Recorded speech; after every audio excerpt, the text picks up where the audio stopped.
هنا بقى عشان هم شغالين هناك. انا ريجونال فاينانشال كنترولر لاحد الشركات المالتي ناشونال وبحاضر شهادات مهنيه. طيب، انا عايز اسال بس اول سؤال، هل سوق العمل المهارات بتفرق فيه ولا كل المحاسبين شبه بعض؟ لا، مش ده السؤال اللي بفلوس، مش بهدايا، ده عادي، ده سهل. ايه؟ طبعا المهارات بتفرق. طبعا المهارات بتفرق. مش عامل مش حاجه، عارف اعمل ايه. أنا مش عامل حاجه. حد يتكلم اه، حلو التكنيكال ده، تقعد اتفضل. طبعا المهارات بتفرق جدا. مش عشان انت مثلا معاك بكالوريوس تجاره او معاك اي حاجه ثانيه، مهاراتك نفسها مش بتفرق. شكرا. ايه المهارات بقى؟ انا عايز 2 بوينتس او 1 بوينت. شكرا. بيرفكت. تكنيكال وبزنس سكيلز ما لهمش ثالث، صح كده؟ الا بقى لو انا هعينك علشان الابييرنس، وده جزء من السكيلز برضو. بس خلينا نبدا الدسكشن بتاعتنا ان انا كراجل ريجنال فاينانشال كنترولر او اي حد فاينانس مانجر قاعد، هو محتاج اي حد فريش جراد جاي يكون عنده 2 ثينجز دول. اول حاجه ان هو يبقى عنده ايه؟ التكنيكال سكيلز. تاني حاجه البيزنس سكيلز.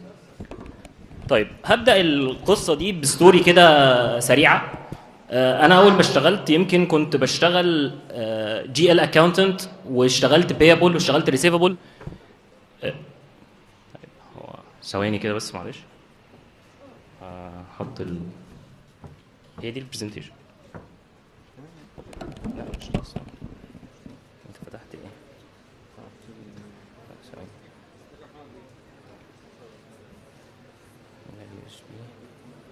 فتحت دي؟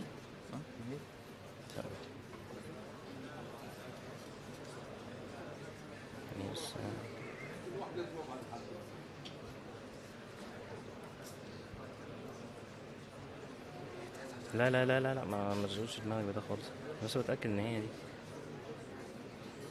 تمام.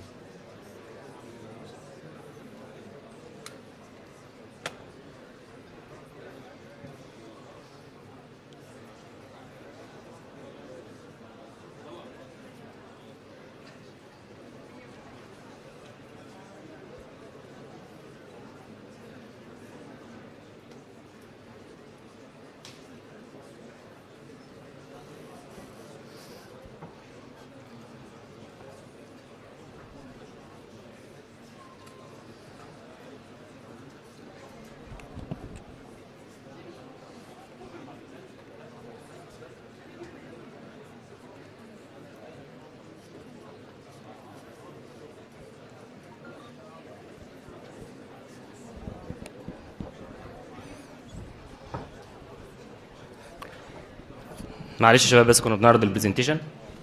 طيب، احنا قلنا انه في تو سايدز، التكنيكال سكيلز والبزنس سكيلز. طيب، التكنيكال سكيلز بتبدا من فين؟ من الشهادات المهنيه. خدعوك فقالوا. كم واحد قال لك وانت داخل الجامعه البيزكس ملهاش لازمه والكليه ملهاش قيمه؟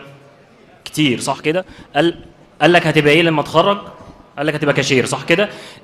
القصه كلها ان انت اول ما بتبدا الناس بتقول لك ان البيزكس دي مش مهمه، ودي اكتر نصيحه سيئه بيديها لك الخريجين. لان هو قال لك خبرته، هو عايز يخرج يشتغل كاشير، عايز يخرج يشتغل في شركه متوسطه او صغيره، فهو ما اشتغلش بالنولج اللي هو درس بيها. بمعنى انت محتاج تختار، هل انت هتبقى كواليفايد انف ان الشركات المالتي ناشونال تطلبك، ولا انت خلاص انا محتاج اشتغل داتا انتري.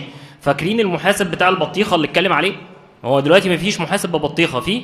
لا ما فيش. هو مين محاسب البطيخه؟ الداتا انتري، بالظبط كده. انت بقى اتس يور سيلكشن. هل انت هتطور مهاراتك التكنيكال والبيزنس سكيلز علشان تجرو ويبقى ليك فاليو في سوق العمل، بلاش نقول برايس، ليك فاليو، وبعد كده الشركات هي اللي تسلكت يو، ولا انت هتفضل مكانك؟ اولا ما بتذاكرش في الجامعه، ما خدتش البيزكس بتاعت الاكاونتنج كويس، كمان ما طورتش نفسك بالبيزنس والتكنيكال سكيلز. هو ده اللي احنا هناخده من التوك بتاعنا دلوقتي، ايه التكنيكال والبيزنس سكيلز اللي انت محتاجها لسوق العمل. طيب، يمكن بدايه الكارير بتاعنا احنا ما كانش عندنا السيشنز دي، ما كانش عندنا كم من الناس اللي بتشرح حاليا شهادات مهنيه. احنا كان في حد واحد تقريبا في مصر كان بيشرح، وكنا بنقعد ندور على ماتيريال. بمعنى ان انت عندك دلوقتي كل الاوبورتيونيتيز ان انت توصل للنولج بصرف النظر عن الكورسز، صح كده؟ يعني ممكن تذاكر حاله سيلف ستادي. انا اعتقد انا لما بدات الكارير بتاعي كنت بشتغل بيبل، اشتغلت ريسيفبل، اشتغلت جي ال، اشتغلت تريجري. كل ده داتا انتري ولا انا باخد ديسيشنز؟ من وجهه نظري انا كنت بشتغل داتا انتري، لغايه ما في يوم من الايام كنت قاعد في نفس المكتب قدامي قسم البلاننج، كانوا قاعدين في وشي، الكلام ده يمكن 2014، فاكتشفت ان الناس دي طول الوقت بتتعامل مع السي اف او، بتتعامل مع التوب مانجمنت، بياخد ديسيشنز هيوقفوا عباره ولا يشغلوها. كان شركه عبارات بتنقل ركاب ومعتمرين وتريلات بين مصر والسعوديه والسودان، يعني بياخد ديسيشن يحرك الشركه اما العباره تشتغل في اتجاه او اتجاه تاني. حد يقدر يقول لي اكوردنج لايه؟ 1 بوينت. البروفيت بير ايه؟ بير تريب بير لاين، صح كده؟ انت عشان توصل لده اصلا المفروض تبقى محلل الشركه فروم اي تو زي، بمعنى انت لازم تبقى عارف الكوست كلاسيفيكيشن بتاعت الشركه. ايه ده، هي الشركات بتكسب من الكوست ولا من الريفينيو؟ ازاي؟ ممكن المايه دي؟ ممكن انا عايز المايه دي. لا المايه مش المايه. طيب خلينا ناخد مثال. انا ازاي اقدر، انا الشركه بتاعتي انا ببيع ب 10 جنيه والكوست عليا 9.5، عايز اكسب اكتر، اعمل ايه؟ اقلل الكوست. طيب اوكي انا قللت الكوست، جبت بلاستيك غير ده ريحته مش كويسه، ما هو طبيعي هقلل الكوست هيبقى جوده اقل ديفينتلي، صح؟ ثواني اهو احنا خدنا اول حاجه اقلل الكوست، ما قدرتش اقلل الكوست، او قللت الكوست، حضرتك رايح تشتري من الكشك اللي قدام الجامعه لقيت دساني ولقيت نسله، بصرف النظر عن المقاطعه يعني اكيد كلنا مقاطعين، وهتشتري دي ولا هتعمل ايه؟ الديزاين هيقلل لي الكوست في ايه؟ جزء دي اجابه صحيحه. دي اجابه صحيحه. هو قال لك ان انا ممكن اقلل التالف شويه، بس في النهايه انا عندي ليميت، الصناعه دي الهادر فيها بيوصل ل 3%، فانت لو وصلت لل 3% دي انت ايديال بيرفكت، مش هتقدر توصل لاكتر من كده. وخلي بالك الثلاثه اربعه كومبيتيتورز اللي في السوق اكيد مش عبط، هم واصلين لل 3 4%. ايه الحلول الثانيه؟ مفيش غيرك، انت اللي هتاخد كل الهدايا.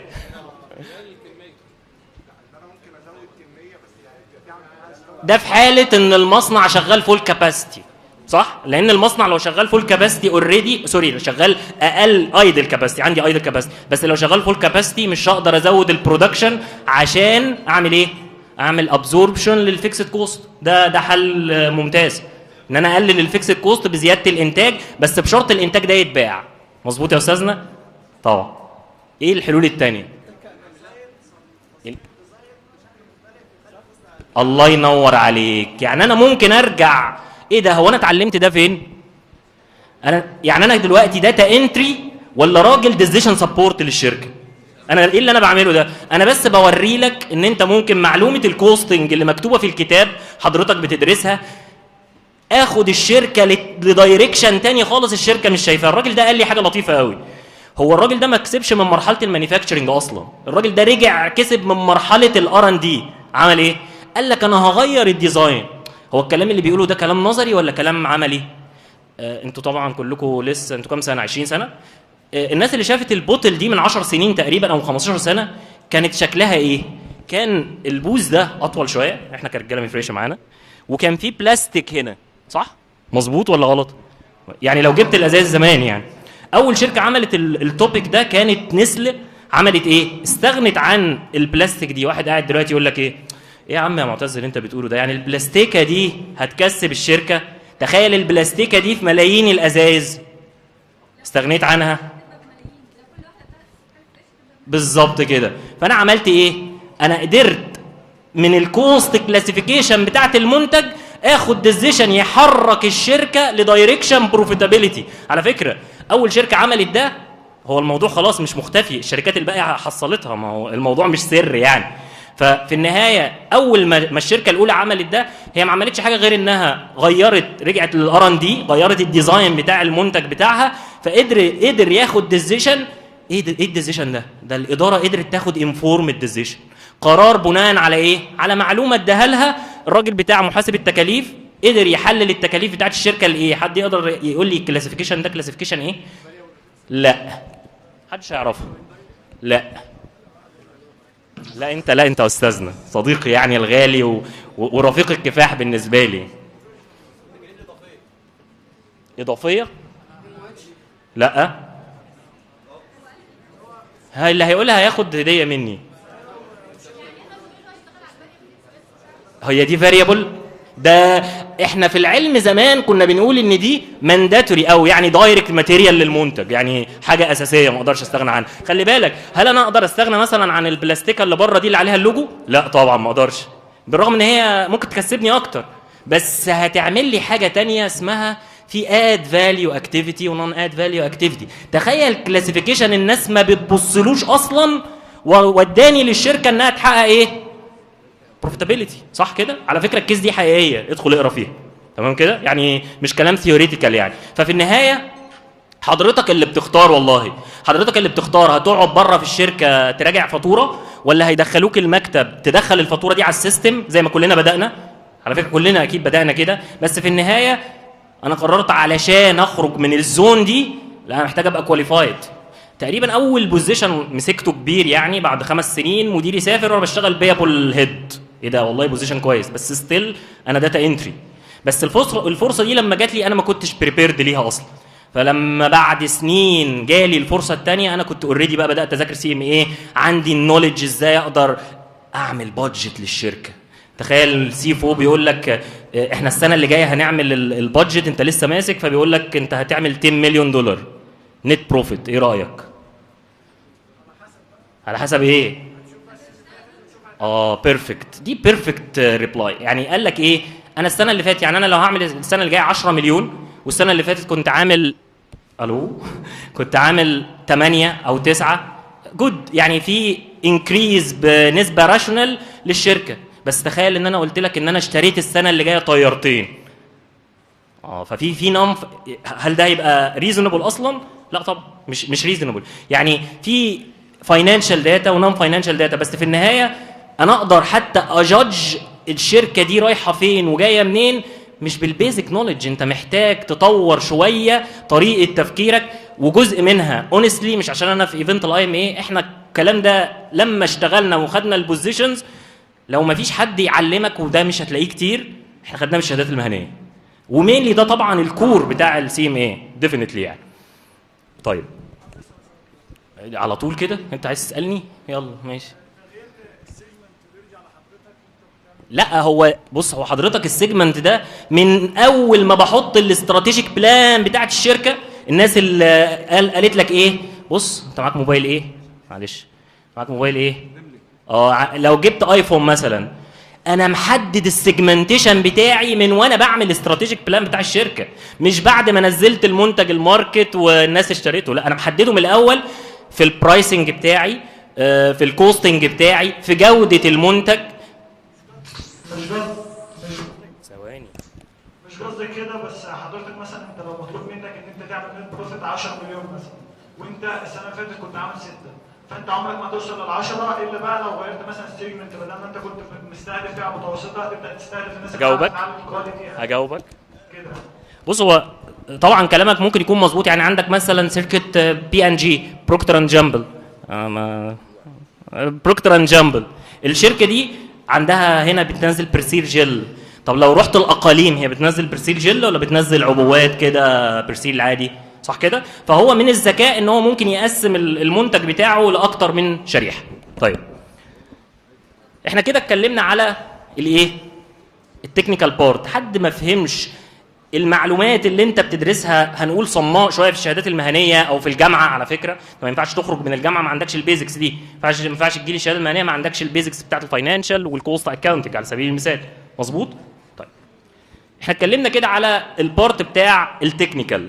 طب هل ده كافي لوحده ان انا اروح شركه اتعين الصبح، ولا الاتش ار وهو بيقعد معايا بيتست سم اذر كواليفيكيشنز؟ يعني بيختبرني هل انا لما ادخل الشركه ومديري يضايقني هضربه بالبوكس؟ هل انا هعرف اتعامل مع زميلي اللي واقف جنبي؟ هل انا برو اكتف؟ طب الكلام ده هيفيدني في ايه لو انا راجل داخل شركه وفريش جراد؟ اصلا انا كمدير يهمني اكتر ان انت تبقى برو اكتف. انا بص، انا اقدر اعلمك التكنيكال سكيلز، بس مش سهل اعلمك البيزنس او السوفت سكيلز. هو ده اللي هيخليك، ده البريدج اللي هيخليك تاخد الاوبورتيونيتي. هنتكلم على اكتر من سوفت سكيل، منها على سبيل المثال الكونتينوس ليرنينج. ايه الكونتينوس؟ ان انت تبقى متعلم مستمر. الاي ام اي نفسها بتطلب منك سي بي اي. الشركات، انا شركتي مثلا في سكرين كده بتظهر لك في كل ما تفتح السايت بتاعك، يقول لك ايه؟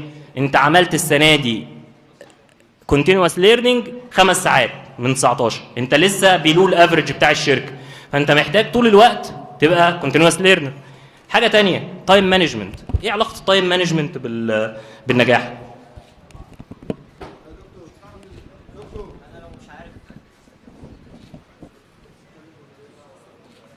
اتفضل.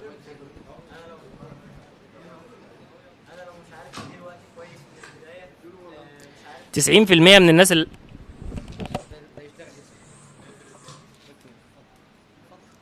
من الناس اللي قاعده ممكن تنجح في الشهادات المهنيه لو الامتحان 6 ساعات بدل 4 ساعات. بس الشطاره ان انا في الماركت مش هستناك ان انت والله انا هفكر ساعتين 3 علشان اخد ديسيشن. لا، هو الشطاره ان الشهاده المهنيه هتدربك وتوصلك لفكره ان انا ابقى افيشنت في التايم بتاعي. فالتايم مانجمنت دي من السكيلز بصراحه اللي ممكن تستفيد بيها بمذاكره اي شهاده مهنيه، لان انت بتبقى مطالب تحل 100 سؤال في 3 ساعات، فهي سكيل مهمه. وحتى في سوق العمل انا بدي لك ريبورت بتقعد فيه ساعه، واحد تاني بيقعد فيه 5 دقائق، ده انت كوست على الشركه. فمن السكيلز المهمه قوي التايم مانجمنت. حاجه تانية ان انت تبقى برو اكتيف. يعني ايه برو اكتيف؟ انا راجل محاسب موردين، جالي فاتوره للشركه دي، فقمت شفت الفاتوره غلط، فقمت راميها في الدرج الفاتوره غلط. المورد عمل ايه؟ وقف توريد. عشان حضرتك ما كنتش برو اكتيف وكلمت المورد علشان يعمل ايه؟ يعدل لك فاتوره. بص، تصرف بسيط جدا يحولك من ان انت حد ليس سكيل، ما عندكش سكيلز، لحد ايه؟ هل اقدر اتعلم سكيل زي دي ولا هي لا هي باي نيتشر؟ اقدر ولا لا؟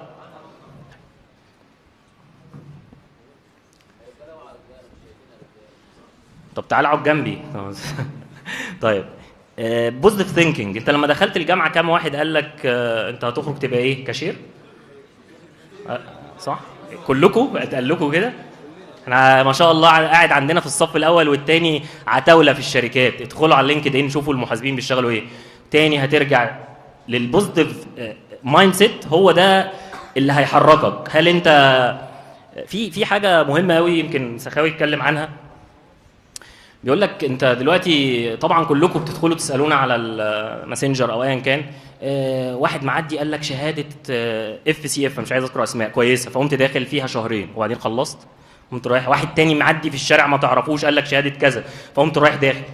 بعد شويه ايه بقى ده؟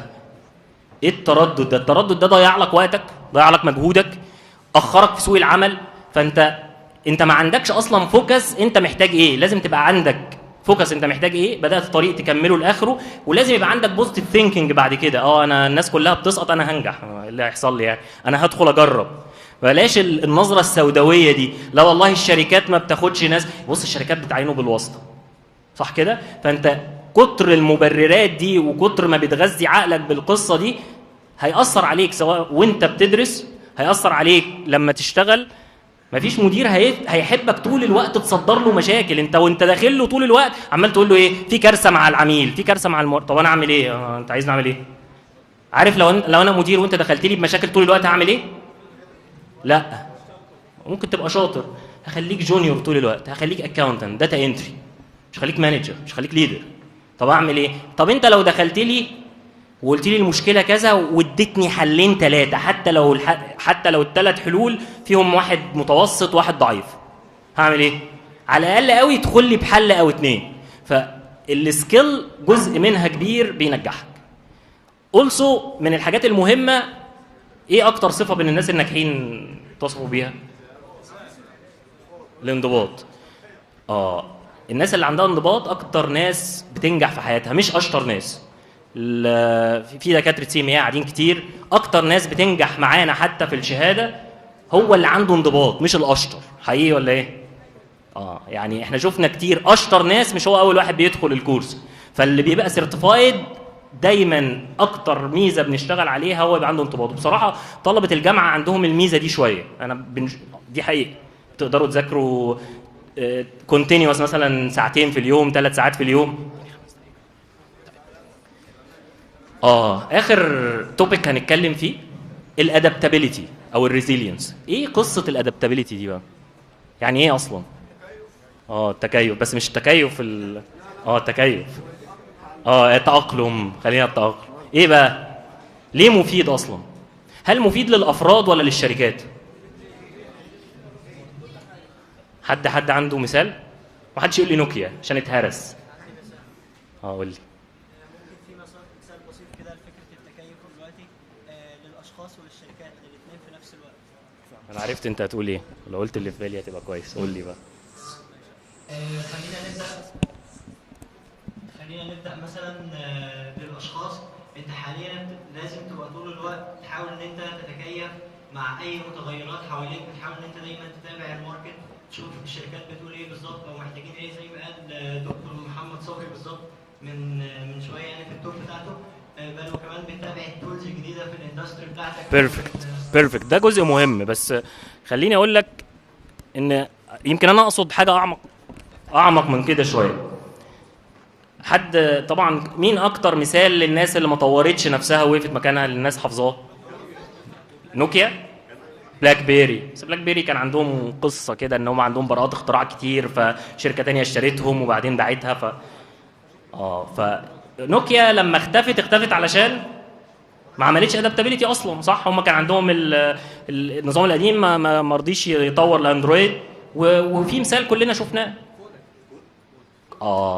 ده المثال ده ما حدش يعرفه غير الناس بتوع بيزنس. طب ما تيجي نتكلم على المثال بتاع كودك كده. ايه كودك دي؟ حد يعرفها؟ دي كانت عملاق التصوير، عمل دومينيشن على الماركت، كان واخد 90% من الماركت بتاع الفيلم ماركت. متخيل؟ شركه عندها 90% من الماركت. حصل ايه بعد كده؟ وكانت الكاميرا سيلز بتاعتها 85% من الماركت. السيلز بتاعتها كانت 31 بليون. حصل ايه؟ لو قريت الكيس بتاعتها هيقول لك ان الشركه دي كانت عامله دومينيشن على الماركت. عارف يعني ايه دومينيشن؟ مسيطره، ملوش منافس بقى، يعني فاهم؟ يعني في واحد كده في الماركت هو ده الشارك بتاع الماركت. يعني الشركه دي دخل المهندس بتاعها عرض عليها فكره ان هو يحول لكل اللي احنا ماسكينه دلوقتي، مش الموبايلات طبعا، الديجيتال كاميراز. ديجيتال كاميراز دي هم رفضوا. ليه؟ هم ما عندهمش ادابتابيليتي. هم كانوا ماشيين بحاجه اسمها ربط بالعلم بتاعنا كابتيف استراتيجي. ايه كابتيف استراتيجي؟ حد يعرفها؟ حد جاوب صح ليه هديه. كابتيف استراتيجي يعني انت بتسعر المنتج بمنتج بديل. يعني ايه؟ يعني انا ببيع لك الكاميرا رخيصه جدا، هم كانوا بيعملوا كده في الوقت ده، ولكن بيبيع لك الفيلم بتاعها غالي جدا. فلما المهندس عرض الفكره دي حصل ايه؟ رفض طبعا. المانجمنت قالت له انت مجنون، هنعمل كده؟ ده احنا محتاجين نغير الاستراتيجي بتاعت الشركه كلها. في خلال كام سنه حصل ديتوريوريشن، الشركه تقريبا حاولت تقاوم الافلاس لغايه ما ايه؟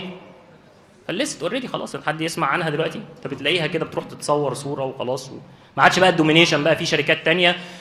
ايه ده؟ هي الفكره دي اصلا كانت نشأت منين من الاول؟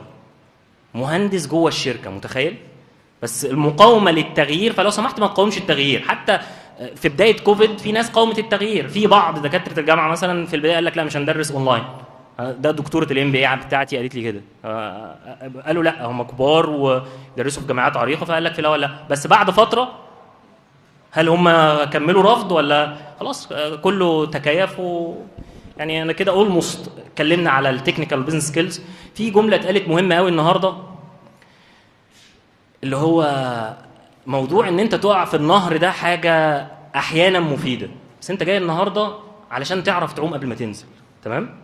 فانت النهارده كل الناس السبيكرز اللي اتكلموا ادولك نوليدج بقى، سواء الشهادات المهنيه، سواء فكره السفر للخارج، سواء اتكلم عن الستوري بتاع النجاح بتاعته والتكنيكال، مش عشان حضرتك تروح تنام، عشان ما تقعش لما تيجي تقع في النهر تبقى عارف تعوم. انت عندك الاوبورتيونيتي دلوقتي ان انت تذاكر تطور نفسك عشان لما تجيلك الفرصه تبقى جاهز.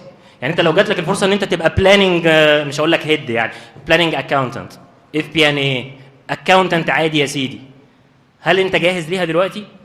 لا. او جاهز ايا كان، انت لسه عارف ايه اللي ناقص عندك.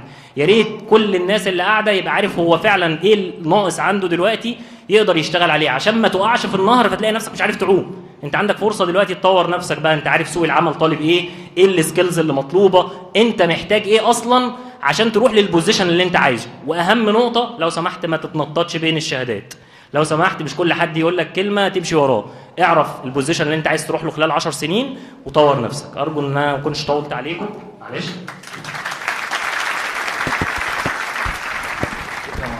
شكرا يا معتز.